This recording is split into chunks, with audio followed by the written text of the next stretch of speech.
Hello दोस्तों, story Aditya YT में आपका स्वागत है।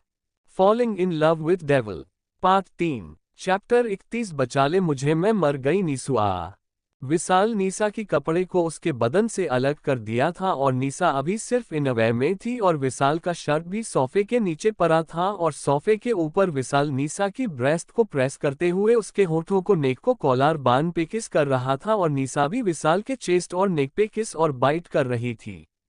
फिर विशाल नीसा को सोफे पे पलट देता है और उसकी पीठ पे किस और बाइट करने लगता है और वो किस करते करते अपने दांत से नीसा की ब्रा का हुक खोल देता है और नीसा को पलटा कर उसे ब्रा को उसके बदन से अलग कर उसके एक ब्रेस्ट को अपने मुंह में ले लेता है और साक और बाइट करने लगता है। नीसा भी अपना हाथ विशाल की बालों में और पीठ पे चला रहा था। फिर विशाल हल्का सा उठ के नीसा की पैंटी और अपना पैंट और बॉक्सर उतार देता है। अब दोनों पूरे तरह से नेकेड था और नीसा की हाथ अब विशाल के प्राइवेट पार्ट पे थी जिसे वो सहला रहा था और विशाल की 3 उंगली नीसा की प्राइवेट पार्ट के अंदर बाहर कर रहा था और दूसरे हाथ से नीसा की ब्रेस्ट को बुरी तरह मसल रहा था और नीसा के होठों को साफ कर रहा था। कुछ देर ऐसा ही चलता है। फिर विशाल नीसा के प्राइवेट पार्ट में अपना प्राइवेट पार्ट को राप करने लगता है। कुछ देर ऐसे ही राप करने के बाद जैसे ही विशाल नीसा के अंदर एंटर करने वाला था कि तभी मैंने डोर खुलने की आवाज आता है। डोर खुलने की आवाज सुन नीसा होश में आती है और विशाल को दूर धक्का देने लगती है, पर विशाल उससे दूर नहीं होता और उसे कमर से पकड़ ऊपर छत से चिपक जाता है और नीचे देखता है तो ऋषभ था। ऋषभ को देख विशाल रिलैक्स हो जाता है और छत से चिपके हुए ही धीरे से नीसा के अंदर समा जाता है और नीसा के होठों पे अपना होंठ रख देता है जिससे नीसा की आवाज उसके गले में ही रह जाती है। फिर धीरे धीरे अपने कमर हिलाने लगता है। वही जब ऋषभ हॉल से जा रहा था तब उसे कुछ फील होता है और वो रुक कर कहता है, अपना काम कंप्लीट करके मेरे रूम में आ जाना। इतना कह के ऋषभ अपने रूम में चला जाता है, पर उसके बात सुनकर नीसा का चेहरा पूरा लाल पड़ जाती है और उसे दर्द भी हो रही थी। ऐसे करने में नीसा विशाल को घूरने लगती है जो अपने आंखें बंद करके इस पल में खोया हुआ था। फिर नीसा धीरे से कहती है, आह ऐसे मत करो, मुझे पेन हो रही है और नीचे उतारो। ऋषभ चला गया। आह। नीसा की बात सुनकर विशाल अपना स्पीड बढ़ा देता है और कहता है, नहीं ऐसे बहुत मजा आ रहा है। नीसा आह वी विशाल धीरे धीरे आह, और ऐसे मुझे मजा नहीं आ रहा। आह दर्द हो रहा है और मुझे ऐसे लटके नहीं रहना है। विशाल नीसा की होठों को बाइट कर, कुछ घंटा ही तो सह लो ना, फिर रात को तुम जैसे कहोगे वैसे करूंगा। इतना कह के वो नीसा की नेक और कॉलर बांध को साक लीक और बाइट करने लगता है। नीसा जिसे ऐसे पोजीशन में प्रॉब्लम हो रही थी, विशाल की बात सुनकर ना जाने उसे क्या हुआ, वो कुछ और नहीं कहती और विशाल का साथ देने लगती है। दर्द की वजह से उसके आंखों में आंसू आ गई थी पर वो उसे गिरने नहीं देती। वही गार्डन में कायरा केट के साथ खेल रही थी और केट भी उसके साथ खेल रही थी। तभी गलती से केट किचन में छलांग लगा देती है और कायरा भी उसे पकड़ने के लिए किचन में चली जाती है और केट तो किचन से उठ जाती है, पर जब कायरा किचन से निकलने को हुआ तो उसका पैर फिसल जाता है और वो धड़ाम से किचन में गिर जाती है और अपने कमर पकड़ चिल्लाते हुए कहती है, मैं गिर गई, हाय मेरी कमर, नीसू कहाँ है, बचा ले मुझे, मैं मर गई नीसू आ। कायरा की ये हाल देख के, जो अभी बिल्ली की रूप में थी और वो भी किचन में गिरने से गंदा हो गई थी, वो अपने मन में कहती है, ये क्यूटी कितनी बड़ी नौटंकी है, इतनी सी तो गिरी है और ऐसा रिएक्ट कर रही है जैसे छत से गिर गई हो। पर अगर ऋषभ ने उसे ऐसे देखा ना तो वो डबल मुझे नहीं छोड़ेगा और ये ऐसे गला फाड़ फाड़ के चिल्ला सकती है और उठ नहीं सकती।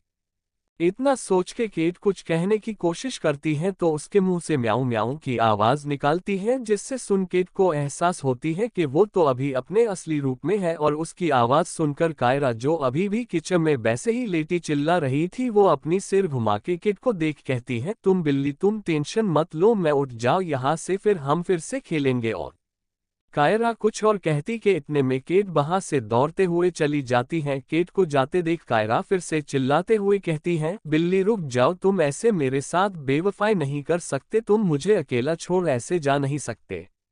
कायरा की बात खत्म होते ही उसके कानों में एक सरद आवाज पड़ती है, तुम यहाँ इस हालत में क्या कर रही हो।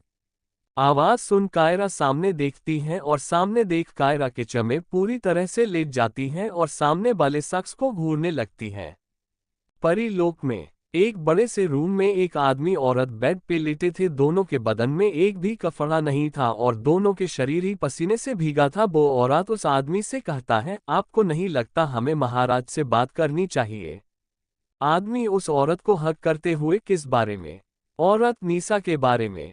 नीसा की बात सुनते ही वो आदमी उस औरत को छोड़ देता है और उठ के बैठ जाता है और कहता है, हम इस पर कुछ नहीं कर सकते। नीसा को उसकी गलती की सजा मिली है जो उसे मिलना ही चाहिए।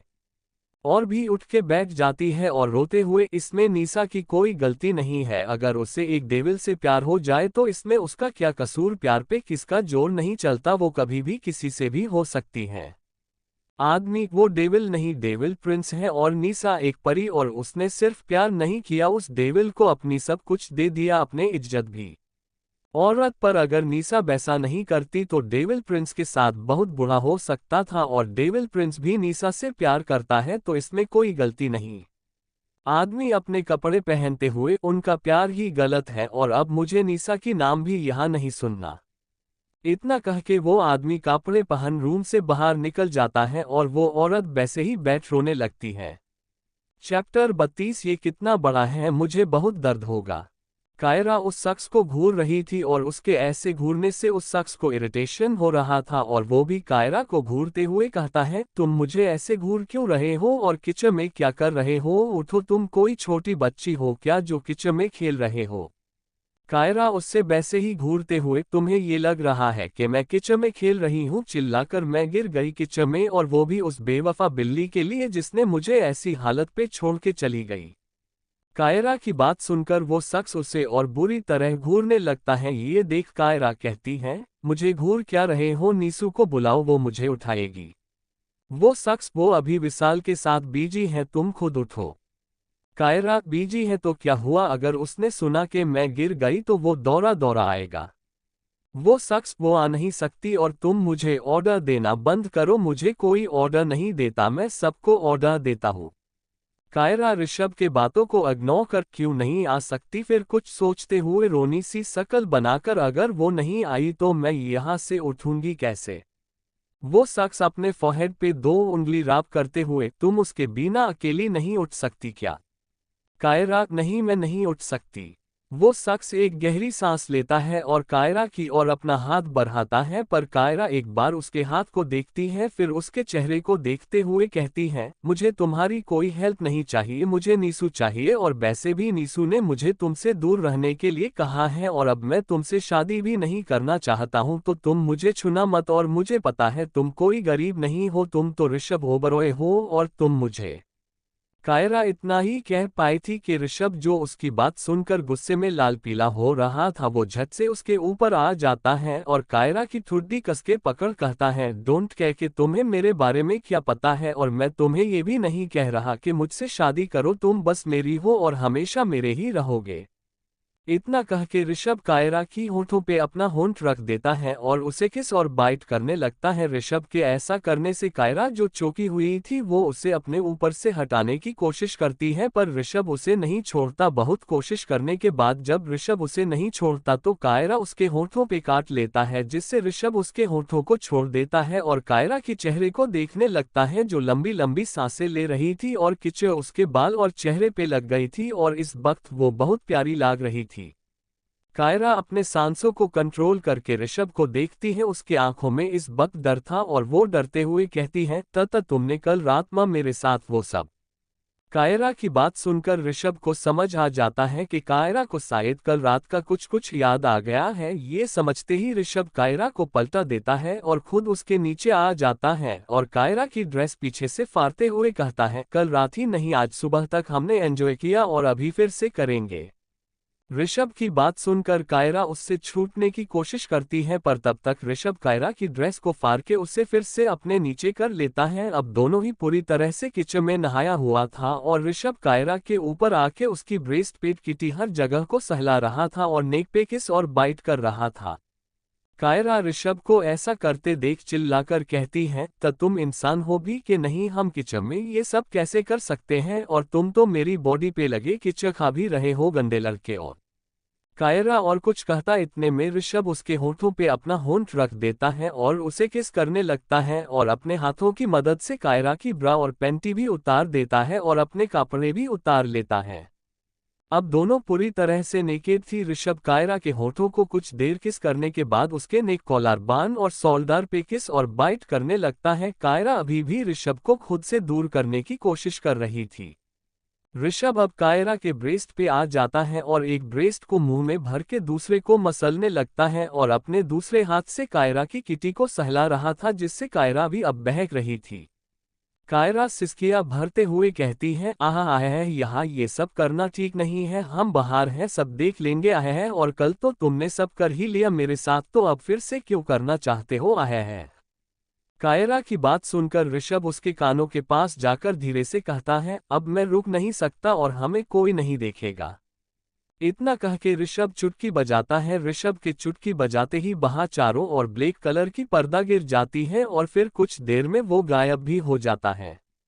फिर ऋषभ कायरा की राइट ब्रेस्ट को छोड़ लेफ्ट ब्रेस्ट को अपने मुंह में भर लेता है और साक करने लगता है और राइट ब्रेस्ट को मसलने लगता है। कायरा का ब्रेस्ट पूरा लाल हो गया था। कुछ देर ऐसे ही कायरा की ब्रेस्ट को साक और लीक करने के बाद ऋषभ पलट जाता है और कायरा को अपने ऊपर लेटाते हुए कहता है, बेबी आज तुम शुरुआत करोगे, एंटर करो।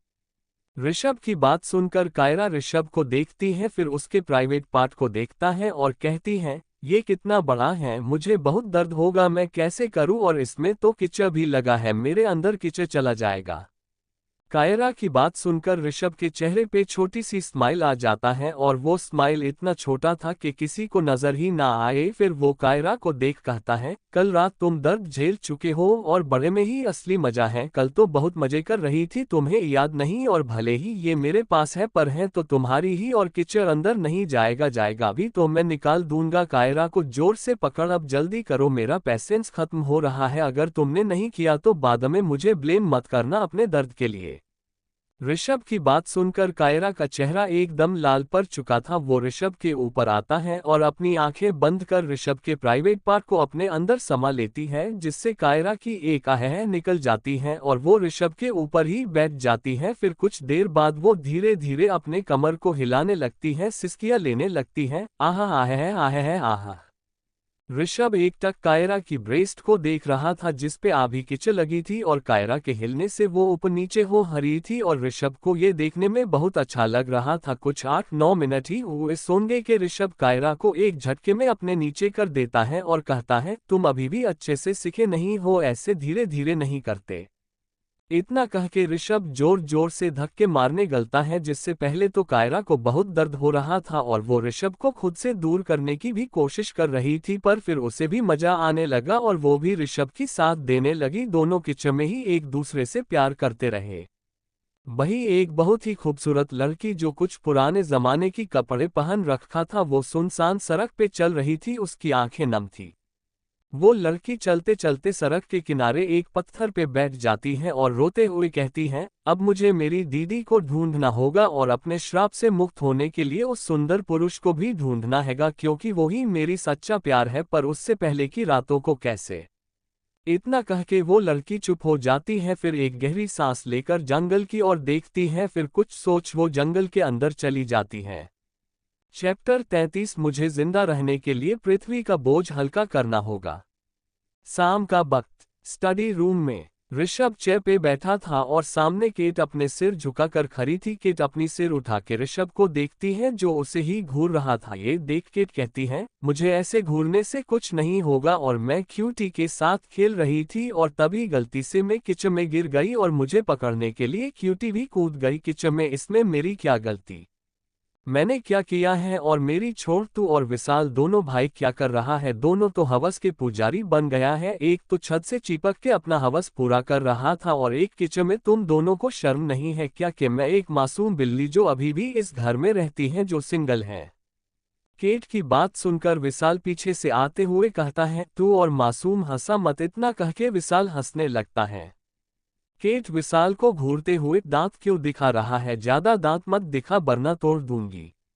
विशाल ऋषभ की पास बाली चेयर पे बैठते हुए, हाँ गुंडी बिल्ली मुझे पता है, और इसी वजह से तू अभी सिंगल है और तेरे बिरादरी के बिल्ला लोग तुझसे अपना सेटिंग नहीं कराता, तो अगर तू मिंगल होना चाहती है तो कहीं दूसरों पे ट्राई कर बिल्ला छोड़। इतना कह के विशाल फिर से हंसने लगता है, पर इस बार केट उसे कुछ नहीं कहती और वो किसी सोच में पड़ जाती है। उसके आंखों के सामने वो ही उससे बचाने वाला लड़के का चेहरा आ जाता है, जिससे उसकी चेहरा पे एक छोटी सी स्माइल आ जाती है और उसे ऐसे स्माइल करते देख ऋषभ और विशाल उसे घूरने लगता है। कुछ देर बाद जब केट को एहसास के कोई उसे घूर रहा है तो वो सामने देखती है तो ऋषभ और विशाल अपने आंखें छोटी करके उसे घूर रहा था। ये देख के खुद को नरमाल करती है और कहती है, मेरी रूप निखर आए है क्या, जो ऐसे घूर रहा है। वहां से जाते हुए अब मैं चलती हूँ, मुझे बहुत काम है। इतना कह के केट स्टडी रूम के दरवाजे के पास आ जाती है और वो बाहर जाने ही वाली थी कि ऋषभ कहता है, तुम कल से ऑफिस जाओगे। ऋषभ की बात सुनकर केट रुक जाती है और ऋषभ को देख कहती है, नहीं देख, तू मुझे इतनी बड़ी सजा नहीं दे सकती, तू मुझसे कुछ और करा ले, पर ये ऑफिस का काम मुझे बहुत बोरिंग लगती है, मुझे नहीं करना। ऋषभ, मैं तुम्हें पूछ नहीं रहा, बता रहा हूं, और अब तुम जा सकते हो। ऋषभ की बात सुनकर कायरा मुंह लटकाए वहां से चली जाती है। केट के जाते ही विशाल ऋषभ को देखते हुए, भाभी कहाँ है ब्रो, और आपने मुझे क्यों बुलाया। ऋषभ, कायरा सो रही है। विशाल, हाँ सोएगी ही जब आप उसे इतना थका देंगे। ऋषभ विशाल को देखते हुए, तुझे पता चल गया होगा कि निशा एक परी है। विशाल, हाँ पता चल गया कल, पर भाभी का अभी भी पता नहीं चला है। ऋषभ, कल पूर्णमासी था। ऋषभ की बात सुनकर विशाल की आंखें बड़ी बड़ी हो जाता है और वो ऋषभ से पूछता है, क्या कल पूर्णमासी था, तो हमें पता क्यों नहीं चला। ऋषभ, क्योंकि उसने हमें पता चलने नहीं दिया, वो जानता था अगर हमें ये पता होता कि कल पूर्णमासी है तो हम कभी अपने रूल नहीं तोड़ेंगे। विशाल, पर वो ऐसा नहीं कर सकता, ये किसी और का काम है, हो सकता है कि उसने किसी और से कराया है ये काम, क्योंकि उसके पास इतना पावर नहीं है। ऋषभ, हाँ उसने किसी और से कराया है, पर अब इसका अंजाम बहुत बुरा होने वाला है, वो सब पृथ्वी पे आ जाएगा। विशाल, तो अब ऋषभ, तो अब हमें उन सबको ढूंढना है उनके कुछ करने से पहले। जंगल के एक बड़े से पेड़ के नीचे एक खूबसूरत लड़की बैठी थी। ये वही लड़की थी जो जंगल में आई थी। वो पेड़ के नीचे बैठ रो रही थी, उसके आंखों से झरने की तरह आंसू बह रहे हैं। बहुत देर तक वो लड़की वही रोती रही, फिर आसमान की ओर देखती है जहां अब चांद तारे नजर आ रही थी, फिर सामने देखती है जहां पूरा अंधेरा है। वो लड़की उठती है और अपने आंसू पोंछते हुए कहती है, नहीं मुझे जीना होगा अपने दीदियों को ढूंढने के लिए, अपने राजकुमार से मिलने के लिए, उनको ये बताने के लिए कि मैं उनसे कितना प्यार करती हूँ और मुझे अपने श्राप से भी मुक्त होना है और मैं कोई पाप नहीं कर रही हूँ। साधु बाबा ने सही किया और कहा। फिर एक गहरी सांस लेती है और कहती है, मुझे जिंदा रहने के लिए पृथ्वी का बोझ हल्का करना होगा। इतना कह के वो लड़की उस अंधेरे में ही आगे बढ़ने लगती है। कुछ देर में वो लड़की फिर से उसी सुनसान रास्ते पे खड़ी थी। वो लड़की इधर उधर देखती है, उसे कोई नहीं दिखती। ये देख वो लड़की अपनी आंखें बंद करती है और चुटकी बजाती है। उसके ऐसा करते ही उसकी कपड़े चेंज हो जाते हैं और अब वो एक ब्लैक कलर की शॉर्ट ड्रेस पहनी थी जो डीप नेक थी और उस ड्रेस में वो लड़की बहुत सेक्सी लग रही थी। वो लड़की खुद को देखती है और एक गहरी सांस लेकर सामने सुनसान सड़क पर चलने लगती है। वो लड़की चलते चलते बहुत दूर तक आ जाती है, पर अभी भी वो सुनसान सड़क पर ही चल रहा था। तभी उसके साइड से एक कार जाता है और कुछ दूरी पे जाके रुक जाता है। कार को रुकते देख उस लड़की के चेहरे पे एक डेविल स्माइल आ जाती है और वो उस कार के पास जाने लगती है। उस कार का शीशा पहले ही नीचे किया हुआ था और अंदर एक लड़का था जो उसे ऊपर से नीचे तक घूर रहा था। वो लड़की उस लड़के के पास आके अपनी मीठी आवाज में कहती है, मेरा कार खराब हो गई है, क्या आप मुझे कुछ आगे तक लिफ्ट देंगे। हाथ जोड़ के प्लीज मुझे लिफ्ट दे दीजिए, मैं बहुत देर से चल रही हूँ पर मुझे कोई कार नहीं दिखी इस सुनसान जगह पे, प्लीज आप मुझे लिफ्ट दे दीजिए। उस लड़की की बात सुनकर लड़का हंसते हुए कहता है, अरे मिस आप मुझे कहने तो दीजिए, पहले मैं आपको लिफ्ट दूंगा, आप कार में आके बैठ जाइए। उस लड़के की बात सुनकर लड़की मुस्कुराता है और दूसरी तरफ जाके कार में बैठ जाती है और लड़के को देखते हुए कहती है, थैंक्स। चैप्टर 34 तुम बहुत खूबसूरत और सेक्सी हो। ओबरॉय विला। दादाजी का रूम। दादाजी के रूम में एक हल्की सी डीम लाइट जल रही थी और दादाजी बेड पे बैठ एक टक सामने देख रहा था। तभी उस रूम में एक लड़की आई। वो लड़की दिखने में बहुत सुंदर थी। उसने इस वक्त सिर्फ रेड कलर ब्रा और पैंटी पहन रखी थी जो उसके गोरे बदन पे बहुत अच्छी लग रही थी। वो लड़की बड़े ही सेक्सी अंदाज में चलकर दादाजी के पास आती है और उनके गोद में बैठ जाती है और पूछती है, क्या देख रहे हो का। उस लड़की ने इतना कही ही थी कि दादाजी उसकी गर्दन पकड़ लेता है और कहता है, मैं हर्षवर्धन ओबरॉय हूँ, मुझे उसी नाम से बुलाओ। दादाजी की बात सुनकर वो लड़की हंसते हुए दादाजी का हाथ अपने गर्दन से हटा के अपने प्राइवेट पार्ट पे रख देता है और दादाजी के आंखों में देखते हुए पूछता है, तो हर्षवर्धन जी, क्या आप मेरी इनाम मुझे देंगे कल मैंने जो किया उसके लिए। दादाजी उसके पैंटी साइड करके उसके प्राइवेट पार्ट पे अपना 3 उंगली डाल देता है और अंदर बाहर करते हुए कहता है, क्यों नहीं मिलेगा इनाम, कुछ दिन से तो मैं भी प्यासा हूँ, ले आज तुम मेरी और अपनी भी प्यास बुझा ले रूपाली। इतना कह के दादाजी रूपाली जो उसके गोद में आंखें बंद कर बैठी उनके उंगलियों की हरकत को एंजॉय कर रही थी उसे देखता है और एक डेविल स्माइल के साथ एक झटके में अपने उंगलियां बाहर ले आता है और रूपाली के पैंटी को फाड़ देता है और दूसरे हाथ जो रूपाली के बैक पे था उससे उसकी ब्रा को भी फाड़ देता है। रूपाली दादाजी को देखती है जो अभी उसे ही देख रहा था। फिर दादाजी उसे देख कहता है, अब तुम मेरे कपड़े उतारो। फिर दादाजी के इतना कहते ही रूपाली समझ जाती है और एक एक करके दादाजी के सारे कपड़े उतार देती हैं। अब रूपाली और दादाजी दोनों ही पूरी तरह नेकेड थी। फिर रूपाली नीचे बैठ जाती है और दादाजी के प्राइवेट पार्ट को अपने मुंह में ले लेती है और उसे साफ करने लगती है और दादाजी आंखें बंद कर उसके बालों को सहला रहा था। कुछ 30 मिनट तक साफ करने के बाद रूपाली उठती है और दादाजी को धक्के देके बेड पे लेटा देता है और दादाजी के ऊपर आ जाती है और दादाजी के चेस्ट पे अपनी दांत गड़ाने लगती है। कुछ देर रूपाली ऐसे ही बाइट और किस करती है। फिर दादाजी उसे पलटा देता है और एक झटके में उसके अंदर समा जाता है और जोर जोर से धक्के मारने लगता है। उस रूम में दादाजी और रूपाली दोनों की सिसकियां गूंज रही थी। रूपाली और दादाजी दोनों एक दूसरे में खोया था। तभी वहां एक और लड़की आ जाती है। उसने भी सिर्फ ब्रा और पैंटी पहन रखी थी। वो वहां आके बेड के पास खड़ा हो जाता है और उन दोनों को देखने लगती है। उन दोनों को ऐसे देख उस लड़की की आंखों में दर्द दिख रही थी। बहुत देर तक वो दोनों ऐसे ही खुद में डूबा रहते हैं और वो लड़की उन दोनों को वैसे ही खड़ा देख रहा था, पर उन दोनों को इससे कोई फर्क नहीं पड़ता। वही सुनसान सड़क पे एक कार चल रही थी और उस कार में वही लड़का लड़की बैठे थे। लड़का कार चलाते चलाते बार बार उस लड़की के बदन को घूर रहा था। फिर वो उसे घूरते हुए ही पूछता है, अभी तक आपने अपनी नाम नहीं बताया मिस। वो लड़की उस लड़के को देख मुस्कुराते हुए, मैं नाम मोहिनी गुप्ता हूँ। लड़का, नाइस नेम, और मेरा नाम गौतम है, गौतम रॉय। मोहिनी गौतम की बात सुनकर मुस्कुरा देती है और उसे देखती गौतम फिर कहती है, एक बात कहूँ मोहिनी। मोहिनी, हाँ। गौतम, तुम बहुत खूबसूरत और सेक्सी हो। मोहिनी गौतम की बात सुनकर उसे देखती है पर कुछ नहीं कहती। फिर अपने एक हाथ को गौतम की जांघों पे रख कहती है, आई नो कि मैं बहुत खूबसूरत और सेक्सी हूँ। अपने हाथ को ऊपर ले जाते हुए, वैसे तुम भी कम नहीं हो।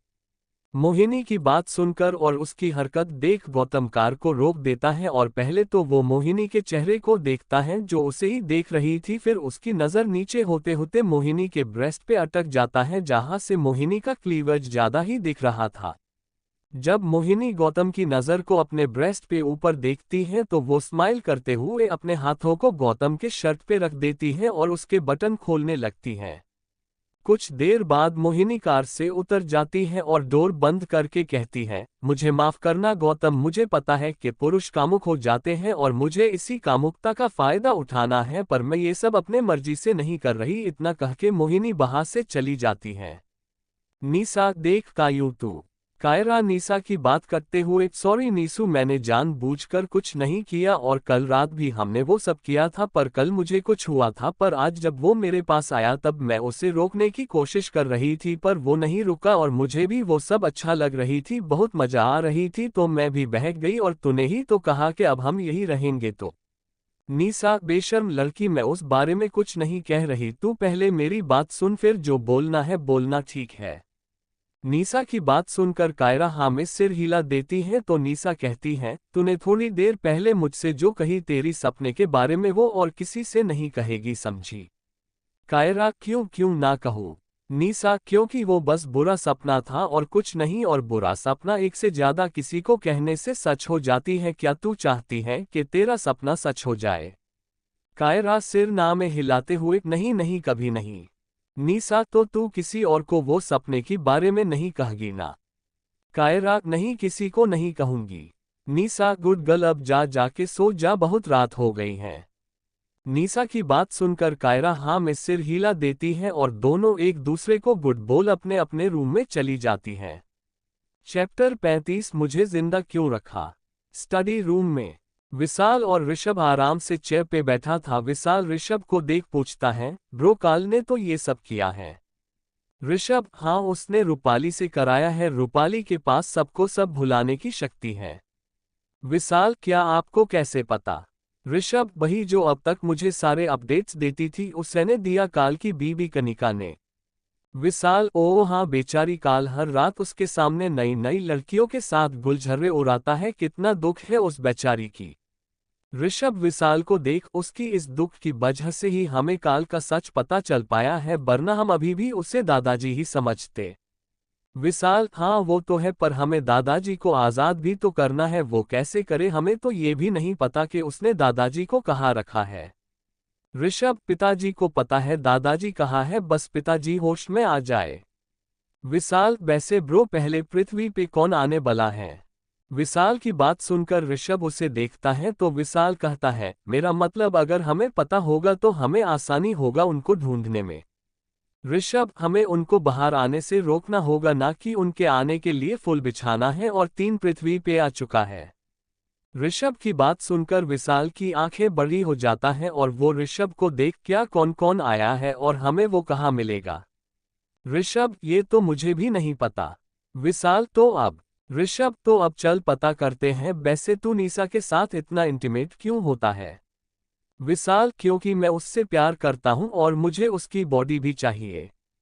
ऋषभ, हम निशा भी तुझसे प्यार करती है, इसीलिए पनिशमेंट के बाद भी वो तुझे खुद को छूने दे रहा है। ऋषभ की बात सुनकर विशाल वहीं रुक जाता है और ऋषभ वहां से चला जाता है। विशाल ऋषभ को जाते देख, मैं तो निशा से ये पूछना ही भूल गया कि उसे पनिशमेंट क्या मिला। इतना कह के विशाल भी जल्दी से वहां से निशा की रूम की ओर चला जाता है। कायरा आज ऋषभ के रूम में नहीं गई थी, वो दूसरे रूम में थी और बेड पे बैठी थी। उसे देख लग रहा था कि वो कुछ सोच रही है, जिससे सोच के उसे डर लग रही है। कायरा अपने गल पे हाथ रख, नीसू, तुझे मैं कैसे समझाऊं? ये कोई सपना नहीं, सच है। 3 महीने पहले ये सब हुआ था और ये ऋषभ भी कोई इंसान नहीं है, पर अगर मैं ये किसी और से कहूँ तो कोई मेरी बातों का विश्वास नहीं करेगा, जैसे नीसू ने नहीं किया। और अगर मैं ये बात ऋषभ से कहूँ तो वो मेरा खून पी के मुझे मार डालेगा, जैसे उस आदमी को मारा था। पर अभी तक इसने मुझे क्यों नहीं, मुझे जिंदा क्यों रखा? क्योंकि मुझे तुम्हारी बॉडी की जरूरत है। कायरा जो बेड पे बैठी थी वो इस आवाज को सुनकर डर जाती है और डोर की ओर देखती है तो बाहर ऋषभ अपने पेंट पे हाथ डाल के खड़ा था और उसे ही देख रहा था। कायरा उसे देख डर जाती है और कहती है, तुम यहाँ मेरे रूम में क्या कर रहे हो? ऋषभ अपने चेहरे पे डेविल स्माइल लेकर कायरा के पास आते हुए, तो तुम्हें सब याद आ गई इतनी जल्दी? कायरा बेड पे पीछे जाते हुए, तुम मेरी पास मत आना, मैं कह रही हूँ तुम। कायरा की बात खत्म होने से पहले ही ऋषभ उसके पास आ जाता है और उसे पकड़ बेड पे लेट जाता है और उसे हक करके उसके सिर को सहलाते हुए कहता है, डरो मत, सो जाओ, मैं तुम्हें या निशा को कुछ नहीं करूंगा, और हाँ, अपने दिमाग में ज्यादा जोर मत दो। इतना कह के वो कायरा के माथे पे किस करता है और उसके सिर सहलाने लगता है। कायरा भी कुछ देर में सो जाती है। कायरा के सोते ही ऋषभ उसे देखता है और कहता है, हमारे मिलने से तुम्हारी शक्तियां जागृत हो रही हैं और इसी वजह से तुम्हें 3 महीने पहले की सब याद आ गई। अब समय आ गया है तुम्हें अपनी असलियत जानने का। इतना कह के ऋषभ कायरा के सोते हुए चेहरे को देखने लगता है। निशा की रूम। विशाल रूम में जाता है तो देखता है निशा बालकनी में खड़ी आसमान की ओर देख रही है। विशाल उसके पास जाता है और निशा को पीछे से अपने बाहों में भर उसके नेक पे किस करके, क्या देख रहे हो? निशा वैसे ही आसमान को देखते हुए अपने उंगली से एक चमकता तारे की ओर इशारा करके, वो देखो, वो जो चमकता तारा है ना, वो है हमारी परीलोक, जहां बचपन में मैं, माँ और पिताजी एक साथ रहते थे। फिर मैं यहाँ पृथ्वी पे आ गई, पर पृथ्वी पे आने के बाद भी कभी कभी मैं परीलोक जाके माँ और पिताजी से मिलकर आती थी, पर अब इतना कह के निशा चुप हो जाती है। निशा को चुप होते देख विशाल उसे अपने और घुमा के उसके चेहरे को देखते हुए, पर अब क्या नीसू? विशाल की बात सुनकर निशा विशाल को देखती है और कहती है, कुछ नहीं, वो मुझे नींद आ रही है, मैं सोने जा रही हूँ। इतना कह के निशा जाने लगती है तो विशाल उसे पकड़ अपने करीब कर, तुम्हें क्या पनिशमेंट मिला है मेरे साथ? निशा विशाल की बात काटते हुए, मुझे तुम्हारे साथ संबंध बनाने के लिए कोई पनिशमेंट नहीं मिली है। विशाल आंखें छोटी करके उसे देखते हुए, पर आज सुबह ही तो तुम कह रहे थे कि तुम्हें पनिशमेंट मिली है। निशा, हाँ मिली है, पर उसमें तुम्हारी कोई हाथ नहीं है। मुझे पनिशमेंट मिलने की वजह मैं खुद हूँ। रोते हुए मैं अपने दिल को रोक नहीं पाया तुमसे प्यार करने से, और इसीलिए मैं अब कभी भी परीलोक नहीं जा सकती, अपने माँ पिताजी से नहीं मिल सकती और ना उन्हें देख सकती हूँ। निशा की बात सुनकर विशाल कुछ देर उसे देखता है, फिर उसके कैप्ते होठों पे अपना होंठ रख देता है और उसे किस करने लगता है। निशा भी विशाल को खुद से दूर नहीं करती और वो भी उसे किस करने लगती है।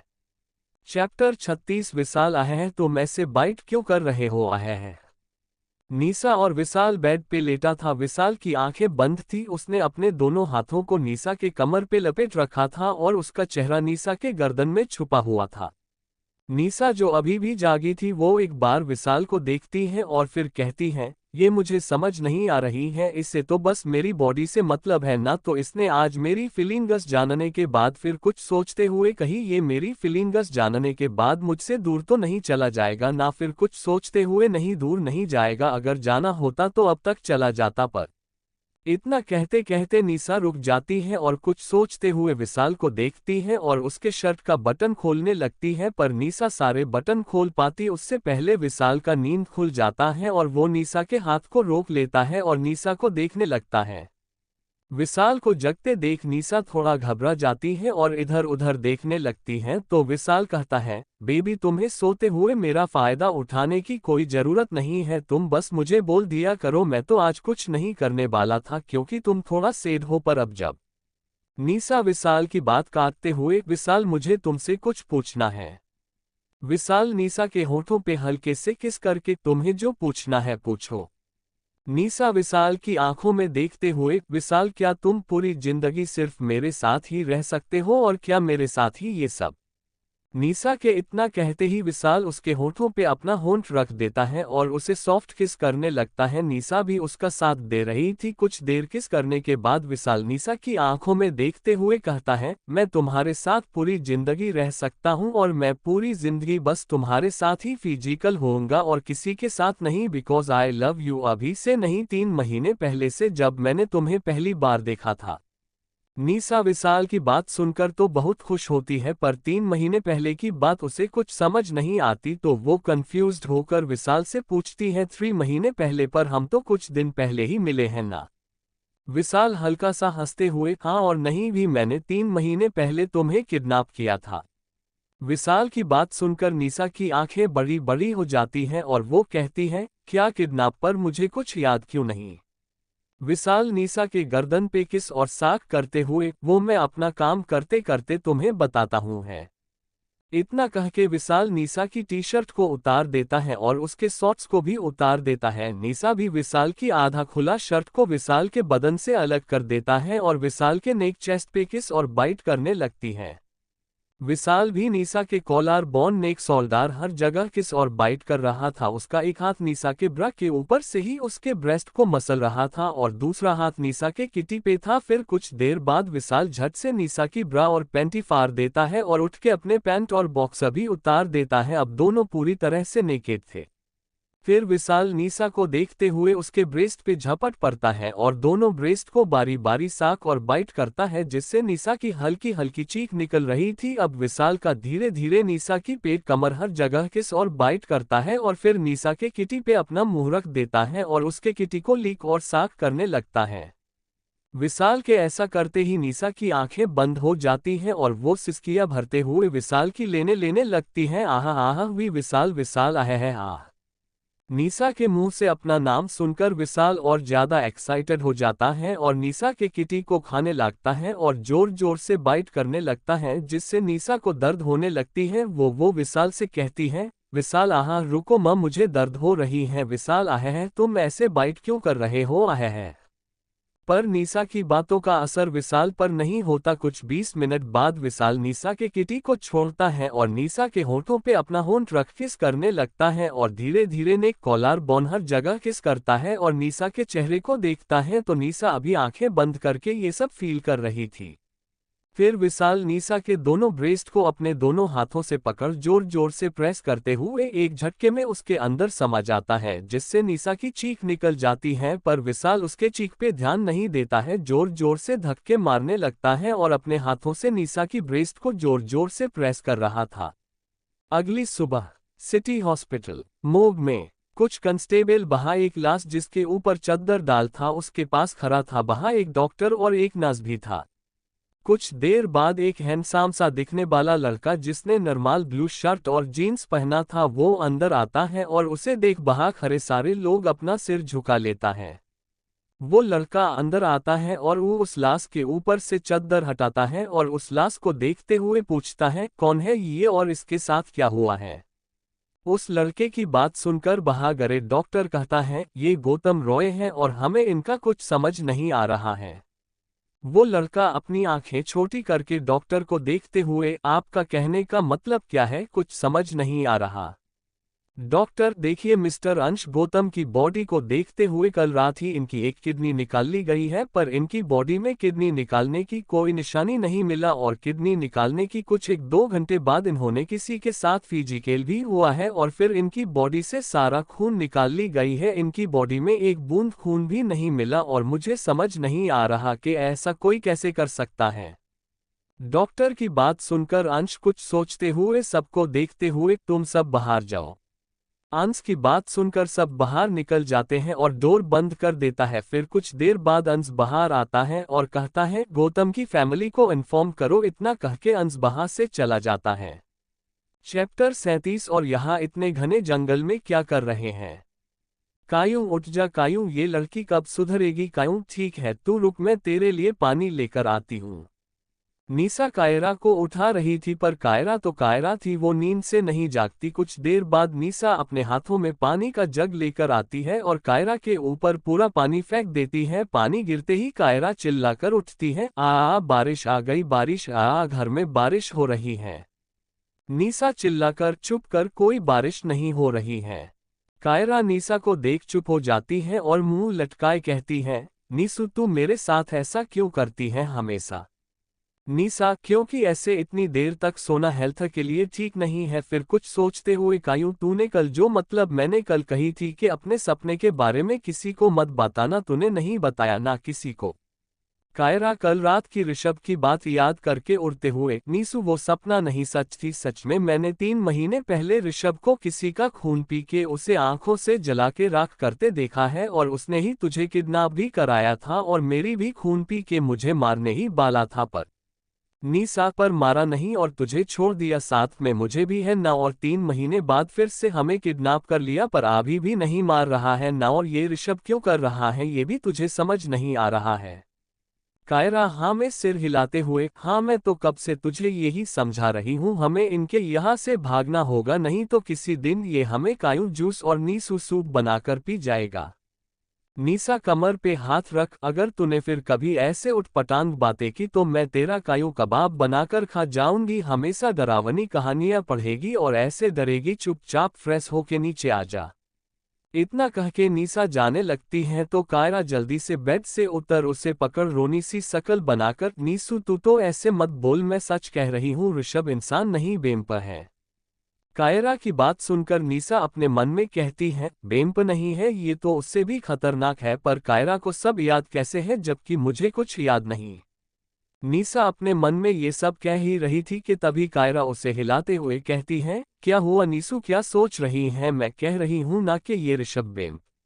निशा कायरा को देख उसे समझते हुए देख कायूं तू कह रही है कि ऋषभ एक बेम्प है तो तू मुझे ये बता कि एक बेम्प क्या कभी भी सनलाइट में रह सकता है। निशा की बात सुनकर कायरा नामे सिर हिला देती है तो निशा फिर से कहती है पर ऋषभ तो सनलाइट में भी रह सकता है, इसका मतलब ऋषभ बेम्प नहीं है। कायरा, हो सकता है ये बहुत ज्यादा पाओ और फूल बेम पर हो। सिर नामे हिला के, नहीं मुझे कुछ नहीं सुनना, वही बेम पर है, कल उसने मुझे खुद कहा। नीसा, तेरा कुछ नहीं होने वाला, अब बकवास मत कर और जल्दी से फ्रेश होके नीचे आ। इतना कह के नीसा रूम से बाहर निकल जाती है और कायरा नीसा को देखते हुए कहती है, मैं ये प्रूफ करके रहूंगी नीसू के मैं सच कह रही हूँ, ऋषभ इंसान नहीं है, फिर तू मेरी बातों का ट्रस्ट करेगी। इतना कह के कायरा भी वॉशरूम में घुस जाती है। वहीं नीचे हॉल में, ओए जंगली बिल्ली, इतनी उदास क्यों है? तुझे तो खुश होना चाहिए, तू आज से ऑफिस जाएगी, विशाल केट को देखते हुए कहता है। केट विशाल को कुछ देर घूरती है, फिर फेक स्माइल अपने चेहरे पे लाते हुए, हाँ मैं उदास कहाँ हूँ, मैं तो बहुत खुश हूँ और तू भी बहुत खुश होगा है ना? विशाल, हाँ बहुत खुश हूँ, तू ऑफिस जाएगा और वहाँ ब्रो तुझे चक्की की तरह पीसेगा। केट, मैं तुझे मेरे लिए नहीं अपने लिए खुश है कि नहीं वो पूछ रही हूँ, क्योंकि तू भी मेरे साथ ऑफिस जाएगा। विशाल बेफिक्री से, हाँ तो इसमें खुश या सैड होने वाला क्या बात है, मैं तो ऐसे ही ऑफिस जाता रहता हूँ। केट, हाँ वो तो है, पर इस बार तू ऑफिस घूमने नहीं जा रहा है, काम करने जा रहा है, क्योंकि प्लेन तो तेरा ही। केट की बात सुनकर विशाल जो जूस पी रहा था, ये बात सुनकर उसे खांसी होने लगता है और विशाल की हालत देख के जोर जोर से हंसने लगती है। विशाल खुद को संभल कर केट को देख कहता है, पर मुझे ऑफिस का काम नहीं करना ब्रो, मेरे साथ ऐसा नहीं कर सकते। विशाल की बात सुनकर केट और जोर जोर से हंसने लगती है और कहती है, अब क्यों तेरा चेहरा मुरझा गया? तुझे तो खुश होना चाहिए, अब तू ऑफिस में घूमने नहीं काम करने जाएगी। विशाल, ब्रो कहा है, मुझे ब्रो से बात करनी है, वो मेरे साथ ऐसा नहीं कर सकते। पीछे से नीसा आते हुए, ऋषभ तो ऑफिस चला गया, केट को देख है ना? केट, केट, हाँ वो तो कब का ऑफिस के लिए निकल पड़ा। विशाल, ठीक है तो मैं ऑफिस जाता हूँ, मुझे ब्रो से बात करना है। केट, हाँ जा, पर तुझे भी पता है इससे कोई फायदा नहीं होने वाला। विशाल केट को घूरते हुए, ओए वाइट बिल्ली, तू अपनी काली जुबान बंद रख। इतना कह के विशाल वहां से जाने लगता है तो नीसा कहती है, रुको विशाल, मुझे भी ऑफिस जाना है, कुछ दिन से मैं ऑफिस नहीं जा पाई। केट को देखते हुए, कायू को बता देना कि ऑफिस गई हूँ। इतना कह के वो विशाल के साथ बाहर चला जाता है। केट उन दोनों को जाते देख, अरे मुझे भी तो ऑफिस जाना है।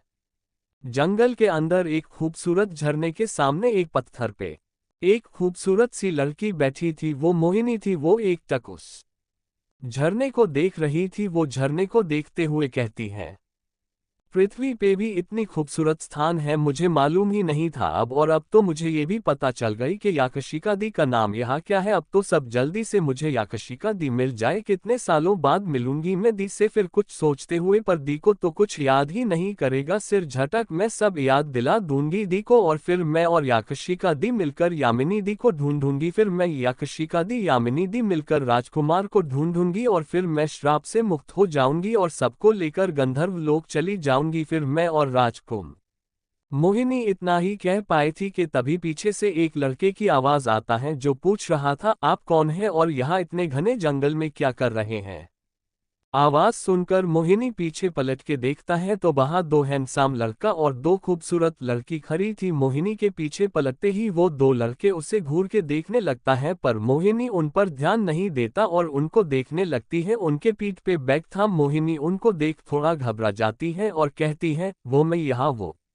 मोहिनी की बात काटते हुए एक लड़की कहती है, तुम कितनी सुंदर हो, पर तुमने ऐसे अजीब ड्रेस क्यों पहन के रखा है? पहली लड़की की बात सुनकर दूसरी लड़की कहती है, हाँ और तुम यहाँ अकेली हो, तुम्हारे साथ और कोई नहीं है क्या? मोहिनी उदास होके, नहीं मैं अकेली ही हूँ, मेरा कोई नहीं है।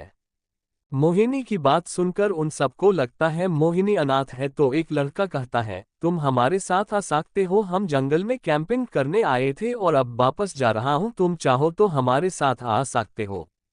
चैप्टर 38 आज रात को आपको पता चल जाएगी मोहिनी जी। मोहिनी उस लड़के की बात सुनकर उसे देखती है और कहती है, पर मैं आप लोगों के साथ कैसे जा सकती हूँ, मैं तो आप लोगों को जानती भी नहीं। मोहिनी की बात सुनकर एक कहती है, अरे हाँ। फिर एक लड़के की और इशारा करके, ये देखो ये दे प्रमोद। दूसरे लड़के की और इशारा करके, और ये है कबीर साइड में खड़े लड़की की और इशारा करके, और ये है प्रिया खुद के और इशारा करके, और मैं हूँ राशि। अब जान लिया ना हमको, अब चलो हमारे साथ। राशि की बात खत्म होते ही प्रमोद कहता है, हाँ हमारे साथ चलो। मोहिनी उनकी बात सुनकर अपने मन में कहती है, मैं इस जंगल में सुरक्षित नहीं हूँ, अगर यहाँ कोई काली शक्ति आ गई तो वो मुझे पहचान जाएगा और मुझे पकड़ के मार डालेगा, उससे अच्छा तो मैं इन लोगों के साथ ही चली जाऊं। इतना सोच मोहिनी उन चारों की ओर देख मुस्कुराते हुए कहती है, ठीक है मैं आप लोगों के साथ जाने के लिए तैयार हूँ। मोहिनी की बात सुनकर चारों बहुत खुश हो जाते हैं और कबीर कहता है, तो चलो। फिर मोहिनी चारों के साथ जाने लगती है। कबीर और प्रमोद मोहिनी को घूरे जा रहा था और प्रिया और राशि की चेहरे पे एक टेढ़ी स्माइल थी। वही कायरा जब फ्रेश होके नीचे आती है तो किसी को नहीं पाती, किसी को ना देख कायरा इधर उधर देखने लगती है पर कोई नहीं था तो वो सबको आवाज लगती है, नीसू केट विशाल तुम सब कहाँ हो। कायरा की आवाज लगाते ही केट भागते हुए आती है और कायरा को कहती है, क्यूटी तू आ गई, ले अब जल्दी से ब्रेकफास्ट कर ले, फिर मुझे ऑफिस भी जाना है। कायरा केट को ऊपर से नीचे तक देखते हुए, तुम कहाँ जा रही हो और नीसा कहाँ है। केट कायरा को चेयर पे बिठाकर उसे सर्व करते हुए, मैं तो तुझे अभी कही कि मुझे ऑफिस जाना है और बाकी सब भी ऑफिस में ही है, अब तू जल्दी से खा और अपने कमरे में जा और हाँ घर से मत निकलना। कायरा खाते हुए, ठीक है। अपने मन में, चलो अच्छा ही है, अब मैं इस घर में अकेली रहूंगी तो उस वैम्पायर के बारे में कुछ तो प्रूफ खोज पाऊंगी और फिर वो नीसू को दिखा के मैं और नीसू यहाँ से भाग जाऊंगी। कायरा सोच ही रही थी कि तभी उसके कानों में केट की आवाज पड़ती है जो कह रही थी, क्यूटी क्या हुआ, तू क्या सोच रही है, जल्दी खा मुझे देर हो रही है।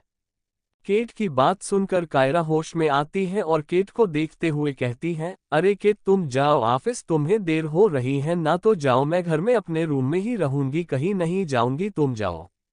केट, हाँ जाऊंगी पर उससे पहले तू।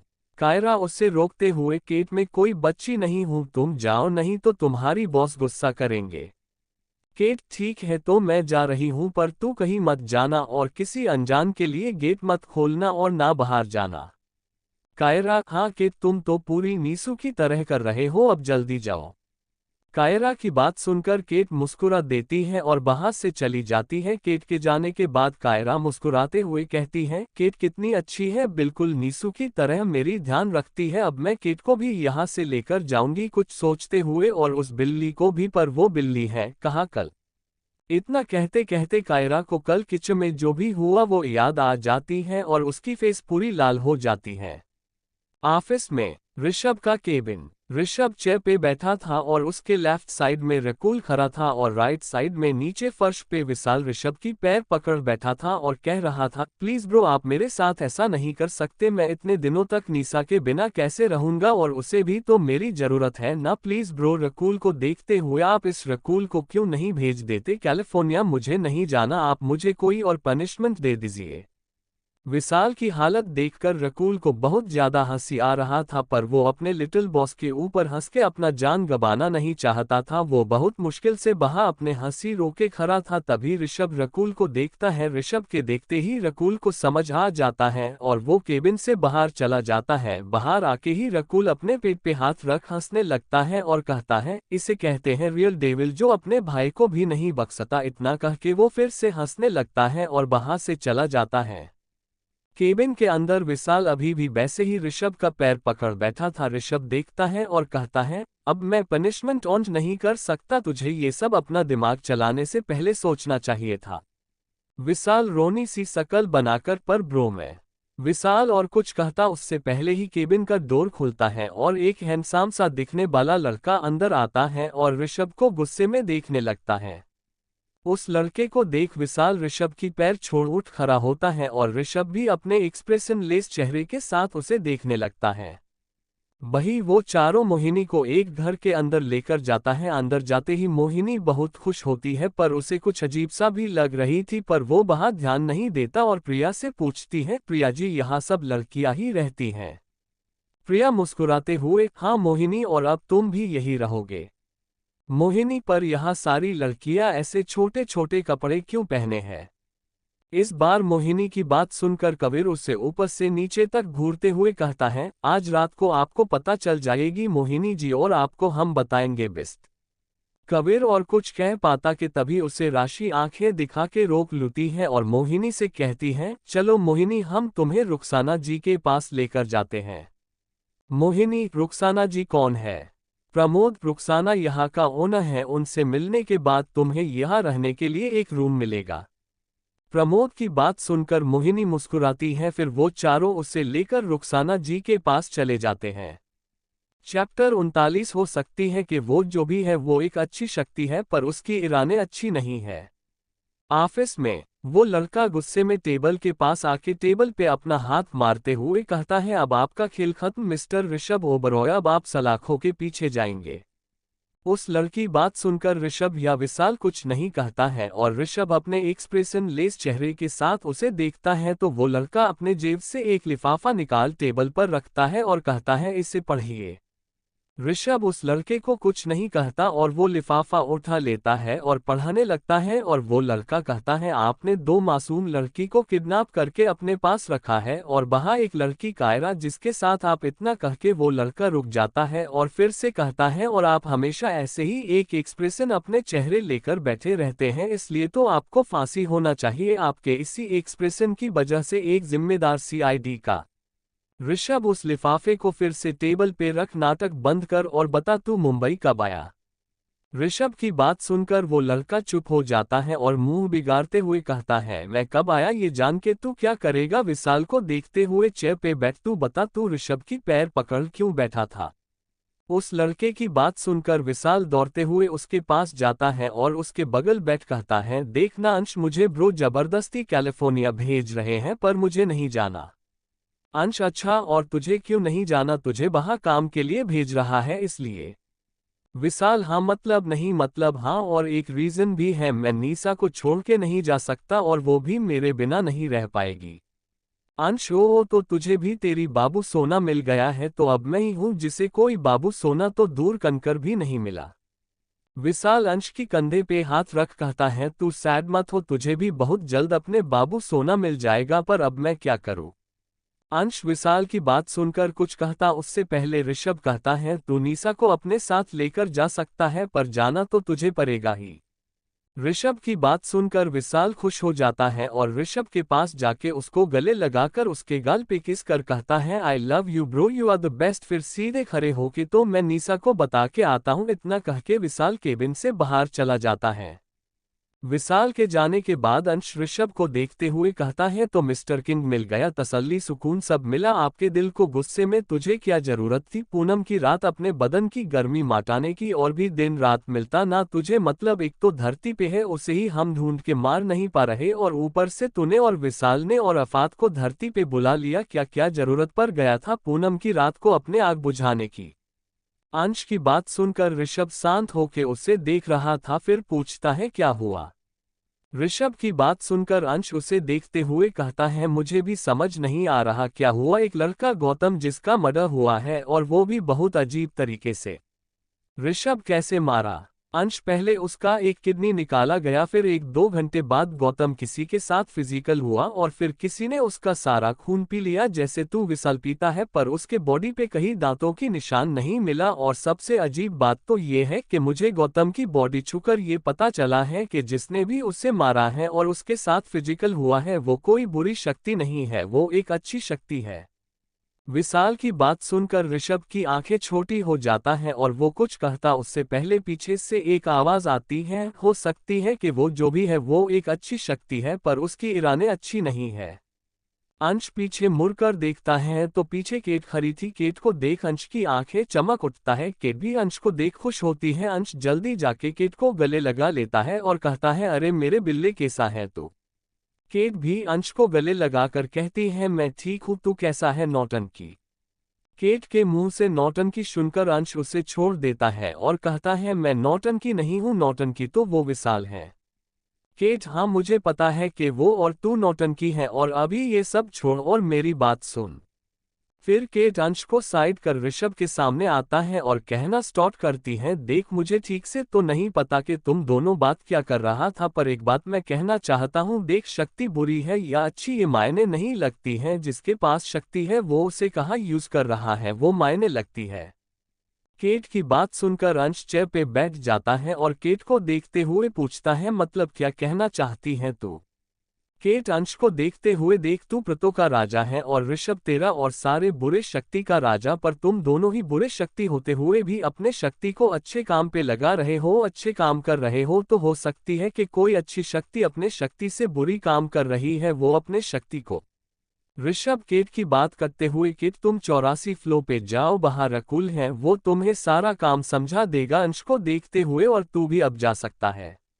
ऋषभ की बात सुनकर अंश केट को देख कहता है, चल केट, यहाँ तो हम दोनों की कोई इज्जत ही नहीं है।